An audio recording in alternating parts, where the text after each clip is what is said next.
My name's Carolyn Dunn, and I'm a Dot Mandala artist, and I would love to welcome you to my channel. I've been dotting for about 9 years now, and I've created, I think, 50 plus videos that are tutorial videos on YouTube. And today I wanted to do something different. Today I wanted to start a beginner series so that people who have never dotted before in their life can go from start to finish and create their own dot art mandala. And we'll be going through talking about the tools, talking about paint and paint consistency.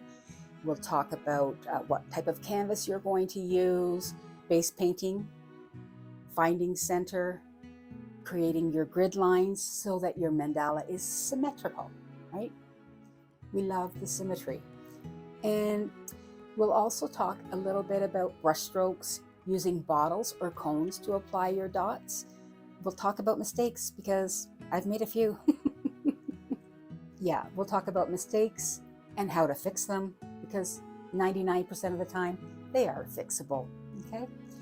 And then we'll move forward into creating our first dot art mandala. And I'm excited about this series. I find, and I hope you find, that this art form is so calming and so meditative. It allows you to sort of get out of your own head, live in the present dot by dot. And in the meantime, you're building something beautiful that's coming from your heart. Okay, so I'm really excited to get started with this. And I do want you to remember always to keep on dotting. And I do want to let you all know that I truly appreciate your support. It means the world to me. Hi, I'm Carolyn Dunn from Dunn Reimagined Designs. Today is the start of our beginner series. I've put out a lot of different videos, but I thought let's go back to basics so that a true beginner can learn from beginning to end. Now, if you just wanted to get started, we could do it right now with something to paint on, a basic set of dotting tools, some base paint.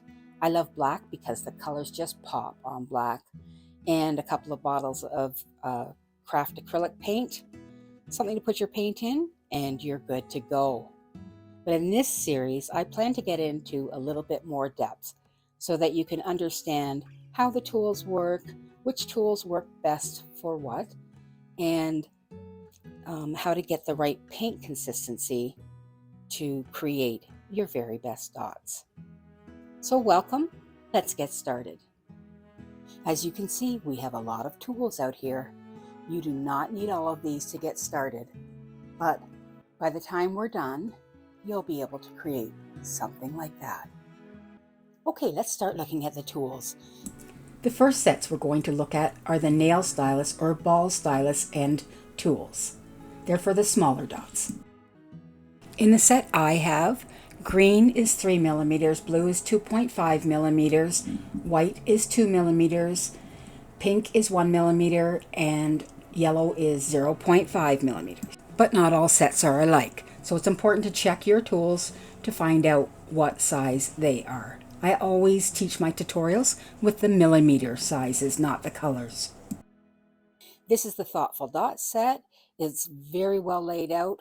You can see the millimeter size on either end. I'm loving any tools that have the millimeter size right on them. And that can be found on Etsy or through the Thoughtful Dots website. This third set I have is from Green Stuff World, and it's just another set. It has a larger set of sizes. So we'll be using these tools to create smaller dots, swooshes, and for walking the dots. These are my nail stylus tools, and basically they make nice little dots by just allowing that paint to drop off of the tool.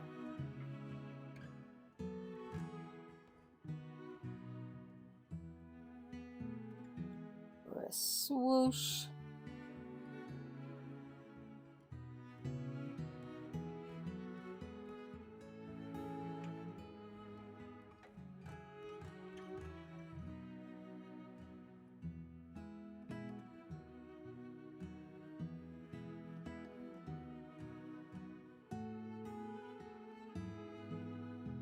For doing your larger dots, you're going to want a set of acrylic rods. I bought this set on Amazon. They have a flat bottom on them and they are used for creating our bigger dots.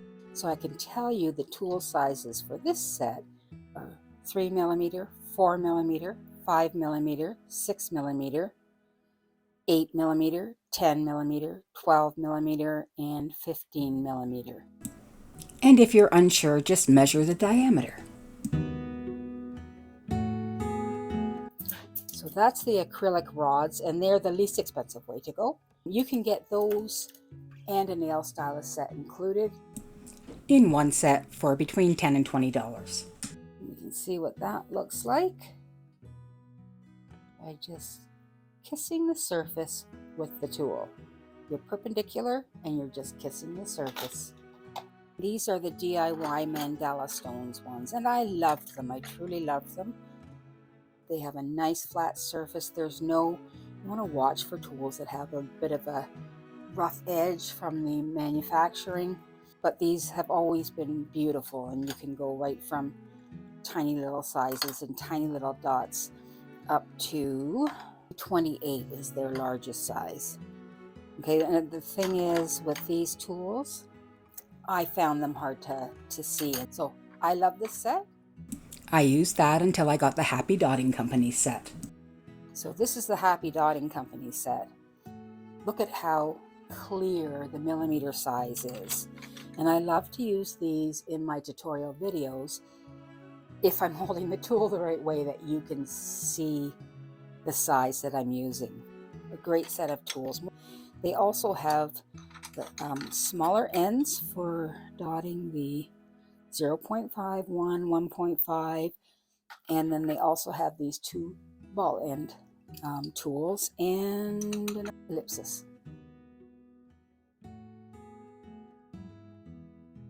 This is called a transfer punch set, and you can find them in the hardware store, and they're used because they have a pointy end here, which is not the end we're going to dot with, and they're used to insert into a hole to get the center of that circle, so you can transfer center of the hinge hole onto your piece of wood.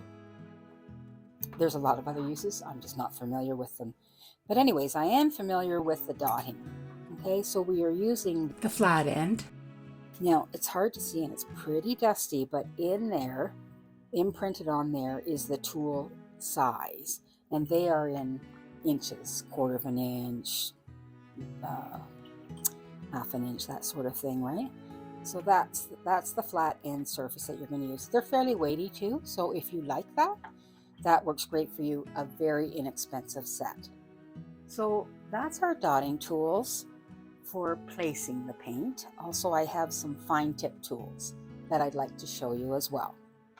I often refer to fine tipped tools in my tutorials when we're putting in teeny tiny little dots.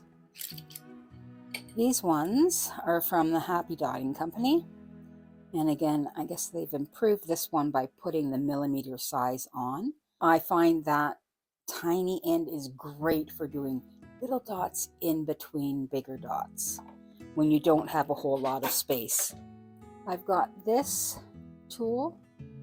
It has a very pointy end, and these needlepoint tools are fabulous for defining an edge of a shape or dragging the tail of a swoosh into a tight spot.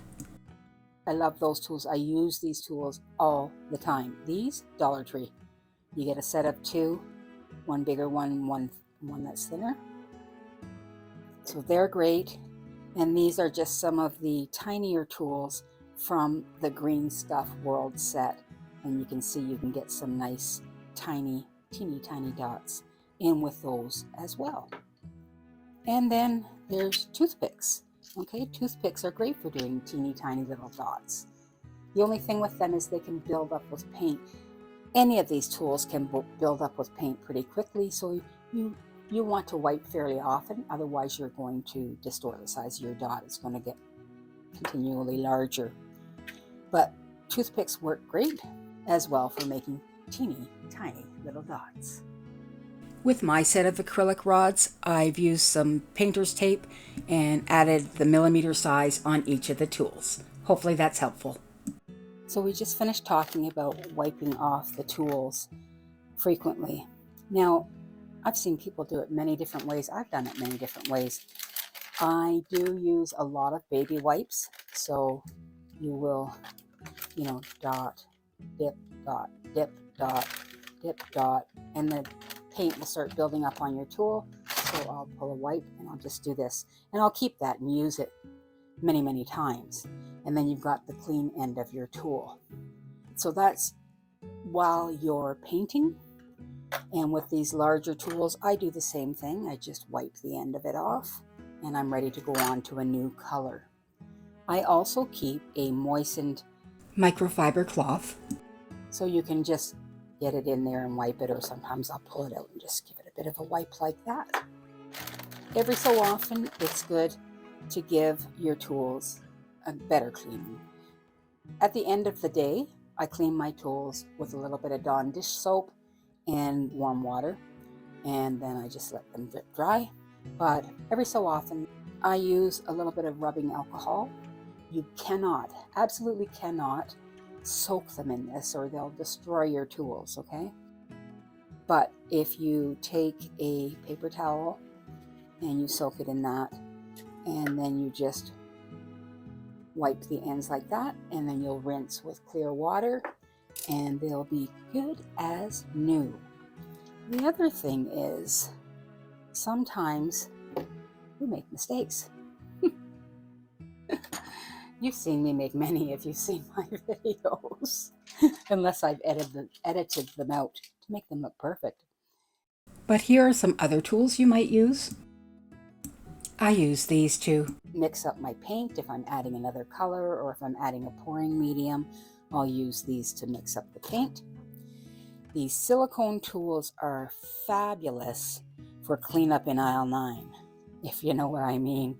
So there's several different sets that I have, and they all can come in handy. This is my favorite one, this end here. And we'll go into more detail on that in the mistakes module. In the beginning, I used to think a mistake was game over. Well, I'm going to have to start over again. Brian, you're going to have to sand this down. And then I realized that most mistakes are fixable. Speaking of cleanup in aisle 9, Q-tips, invaluable. Some people use them to dot with as well. So if you have a mistake, or you need to wipe off some paint, let's say, you dip that in, I squish it and kind of mold it so the fluff doesn't get into the other paint, and then you can just do that and then turn it over, do the same thing until you get everything off. If I don't get everything off, I'm going to be going back in with the base color paint, and I love these eyeliner brushes. They're disposable eyeliner brushes. I think I got them in a set of 200 or something. They're really reasonable, and they're perfect for just getting in to touch up your base paint or any other errors that you might have on other colors. And they're not brushy. They don't leave big brush marks. You just have to brush it out. These little plastic scrapers come in handy if you have dried paint that you want to get off. Now, if you just want to try dotting, you can always use tools that you have around the house. I think you can get a full set, including the acrylic rods and nail stylist tools, for between $10 and $20 on Amazon or Temu. But until you get those, why not try out some tools from around the house? You can use the end of a pencil, okay, to give you a dot. And that's a lovely dot. You can use, I have an odd shape, a carpenter's pencil here. Let's try that. So that's not going to give you a round dot, but it will give you a dot. Right? That's kind of an interesting shape. Actually, I'm going to hang on to that because I like that. You could use the end of a paintbrush. So let's try this in the purple. So let's give that a try. Okay, that's lovely.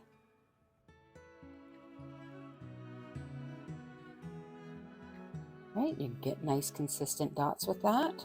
But you could have a larger size paintbrush and use that. Okay, so I'm going to say the end of paintbrushes actually are quite nice for dotting. So if you don't have a set of dotting tools yet, see if you can find something like that. The end of a pencil. Here I have the end of a tiny paintbrush. Let's see what that's like.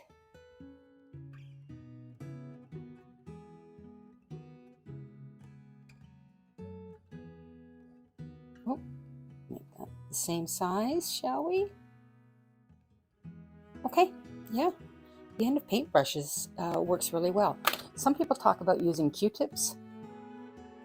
It can be done, and I would just say maybe not as beginner friendly, but you can just, by the amount of pressure, change the size of your dot. And then I thought I'd try the end of this eraser and see what that would do for us too. Because there are all sorts of different tools coming out now that are different shapes and sizes to help you make different shapes and sizes. That would make a nice pattern separator, wouldn't it? That's lovely. And I didn't have to go to the store or order something online. I also wanted to show you, so that was with all of that practicing with tools around the house. So this finished MDF board is lovely. Look at it, it's just like an eraser board. I can use it over and over again. How exciting is that? We're also going to look at paint cones for dotting as well. You can make tiny, teeny little dots, or you can make nice puffy dots with these. And we'll discuss these more in Module 15. You might not be thinking of using brushes just quite yet, but I wanted to show you them because eventually you'll get there. But you'll start with using your dotting tools to create dots and swooshes, and then you'll move on to eventually trying brush swooshes. Okay, so I have the Thoughtful Dots set. These are the rigger brushes. They're longer and thicker than the liner brushes. So this white set is the liner brushes. Okay, I have also used XDT. Show you that. XDT. And they're quite nice as well. And then there's a set that I got, and they are called, it's hard to see, but Zhuting, ZHUTING. So they're nice as well. And then there are Jerry Q liner brushes. I would just try some of them out and see what you feel comfortable with.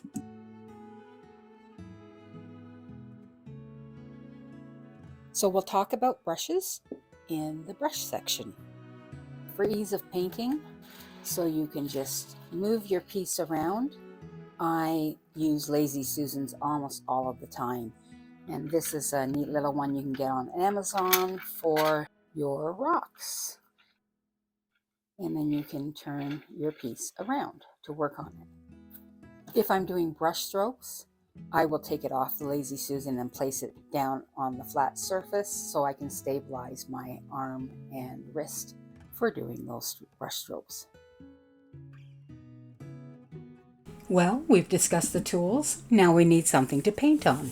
As you can see, you can paint on just about anything. I suggest as a beginner, starting with the paper. I've got a small paper notebook here. I also have a large one. And you want that paper to be fairly thick, so greater than 130 GSM would work well.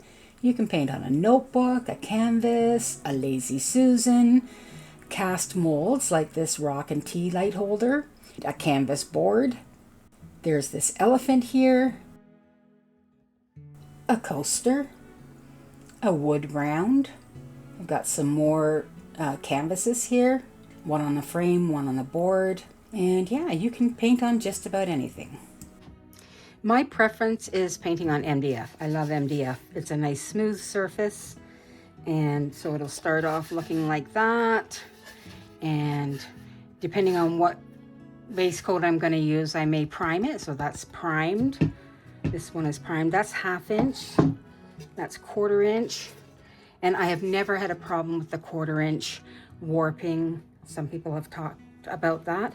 I've never had a problem, but I do seal both sides, all sides. So I love that. There's no grain to it. You know, you just have to make sure that you sand your edges after every coat of paint because they like to fur up, but the fronts are nice and smooth and easy to paint on. Okay, these are the things you're going to need to prepare your surface. On this piece, decided to use some primer on it. Use any kind of primer you want. If you want to. I especially use the primer on the MDF if I'm going to use a light color for my base paint. But if I'm just going in with black, I don't necessarily use primer. If this were a wood surface that was sort of grainy, I might do that for sure. With the rocks, I just put my black paint straight onto the rocks. Okay, this is the black paint I use. You can use whichever kind you like, but I just love this. I've always used it. I keep a smaller amount in this Dawn detergent bottle. Canvas, you're going to want to put some black gesso on it first and sand it if needed. It might take a couple of coats. Especially on a stretched canvas, you want to get rid of that weave. The weave will interfere with your round dots. And I almost always use a roller to do my pieces. So you'll need a roller, or you might use a paintbrush. A lot of people just paint it on like that. And don't forget, you have to get your edges. So those are the tools you need for base painting. Okay, let's look at a few of the things we're going to need to lay out our piece. So we're going to need a compass. I have a large one and I have a smaller one, depending on the size of the piece. We're going to need a chalk pencil to create our guidelines. We're going to need some rulers. This is a small template that can be used on a smaller piece. We might need a piece of paper. There are several ways to find center, and we're going to look at those in the Finding Center module. Then I have some of these stencils that'll give me 12 or 16 guidelines. And this is a center finder that I just purchased that I am in love with. Okay, and we'll need a protractor as well. So at the end of the day, a compass, a protractor, a ruler, and a chalk pencil, and you'd be good to go. Okay? Here's another protractor that will work quite well. It's 180 degrees instead of the 360, so you will just place it on and do your angles across the top, and then you'll turn it around and do the other side. Of course, you're going to need some paint. I have a wide variety here, and we'll be going through all of this in the paint section. I'll just say best out of the bottle paint for dotting is the Dot Art Mandala. Okay, but we'll go through all these paints. You may have some already on hand, so we can just describe what you need to do with them to make them the right consistency for dotting. So what else do we need to paint? We need something to put our paint in, a paint tray or these little paint pots. That's a smaller one, that's a larger one. Great if you're going to be doing brushstroke swooshes and you really want to get that your paintbrush fully loaded. So this is a really nice size, and you can get the ones in the strips. I'm just not fond of them. And then I always have a handy dandy sour cream container so that I can rinse off my brushes. When you are finished your piece, you're going to want to protect it. And so there are a number of varnishes out there, many more than this. These are what I've chosen to show you for today. Dot Art Mandala Triple Fit. It's a brush on, great for rocks and that sort of thing. Gives it a really nice high gloss finish, which is what I think we mostly want on the rocks. Some people use Mod Podge. It's just not my thing, but it will do the trick as well. There's Dot Art Duraclear gloss varnish. I think they have other sheens as well. Okay, and that's a brush on. Lots of people like to spray their piece, and if you have nice weather, you'll be doing it outside because there's the fumes for it are not great for you. Okay, so, and a lot of people will spray on a coat of this before putting on their guidelines. Maybe not the gloss, more of a satin or a matte finish, and it just sort of protects your base and easy to remove any mistakes that you've got. My go-to is the Liquitex brand. I've got the matte varnish, satin, and high gloss. And to varnish, we will need a high density foam brush. That's what I use, without any fluff on it. Okay, and paper towel and a bunch of other things, but we will have a varnishing module, and we'll talk about that then. Plus I have a video that we can link here, 2 videos related to varnishing, so I'll link those as well. Just want to get started and give it a try? This is all you need. You need some dotting rods, some nail styluses, some paint, something to put your paint in. That's all you need to get started. And of course, something to paint on. Okay, hopefully it's not too overwhelming. I've shown you a lot of things, but again, at the end of the day, if you just have this, you're ready to get started. Our next module will be all about paint.